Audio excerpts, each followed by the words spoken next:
செய்தியாக பார்த்து வருகிறோம்.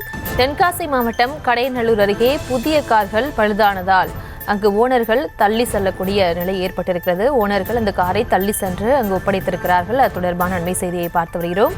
புதிதாக வாங்கிய கார்கள் பழுதானதால் 5 கிலோமீட்டர் தூரத்திற்கு தள்ளி சென்று கம்பெனியில் ஒப்படைத்திருக்கிறார்கள். அந்த ஓட்டுநர்கள் அங்கு வாக்குவாதம் செய்து வரக்கூடிய காட்சிகளை பார்த்து வருகிறோம். மேலும் விவரங்களோடு இணைக்கிறார் செய்தியாளர் மாரிமுத்து. வணக்கம், விவரங்களை வழங்கலாம். நிச்சயமாக தென்காசி மாவட்டம் கடையநல்லூரை சேர்ந்த வாடகை கார் ஓட்டுநர்கள் தென்காசி அருகே உள்ள மேலமெஞ்ஞானபுரத்தில் 5 புதிய கார்களை வாங்கியுள்ளனர். அந்த கார்களை வாங்கி கிட்டத்தட்ட 1 ஆண்டுகள் மற்றும் 8 மாதங்கள் ஆன நிலையில் அடிக்கடி அந்த காரானது பழுதடைந்துள்ளது.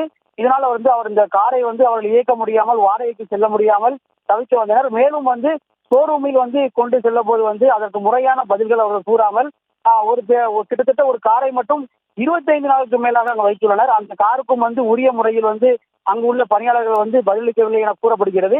இதனால் தற்போது அந்த ஷோரூமுக்கு மேலும் 4 கார்களை சுமார் 5 கிலோமீட்டர் கார்களை தள்ளிக்கொண்டே ஆதி ஷோரூம் என்கின்ற அந்த மாதிரி ஷோரூமுக்கு தற்போது அந்த ஓட்டுநர்கள் கொண்டு வாக்குவாதத்தில் ஈடுபட்டுள்ளனர்.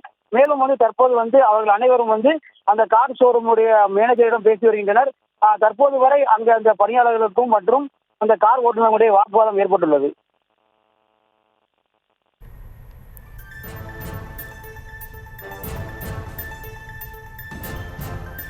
விவரங்களுக்கு நன்றி மாரிமுத்து. எடுத்த 3வது மாதத்திலே என்னோட வண்டியில் இல்லை, இந்த எல்லா வண்டியிலையுமே ஆயில் லீக்கேஜ், கேஸ்கெட் மாற்றி கொடுக்கணும், கேஸ்கெட்டு நாங்கள் வீக்காக போட்டிருக்கோம், அதை மாற்றி கொடுக்கணும்னு சொல்லி சொன்னாங்க. எல்லா வண்டியிலையும் இன்ஜினை பிரித்து மாற்றி கொடுத்துட்டாங்க. இப்போ மறுபடியும் இன்ஜெக்டர் பிரச்சனை, நீ பெட்ரோல் ஸ்ட்ராங்காக போட்டது தான் தப்பு அப்படின்னு சொல்லி இன்ஜெக்டர் பிரச்சனைங்கிறாங்க. மறுபடியும் நான் ஆல்ரெடி 22,000 கொடுத்து வேலை பார்த்துட்டு போனேன் 1 வாரத்துக்கு முன்னாடி.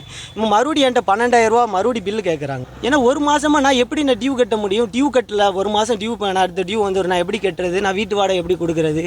இது என்னோட வாழ்வாதாரமே ரொம்ப பாதிச்சிருச்சு இவங்களால். எனக்கு ஒன்று வண்டி கம்ப்ளைண்ட்னா வண்டி எனக்கு புது வண்டி வேறு வண்டி கொடுக்க சொல்லுங்கள். அப்படி இல்லைன்னா எனக்கு இந்த வண்டியே வேலை பார்த்து எனக்கு சீக்கிரமாக கொடுக்க சொல்லுங்கள்.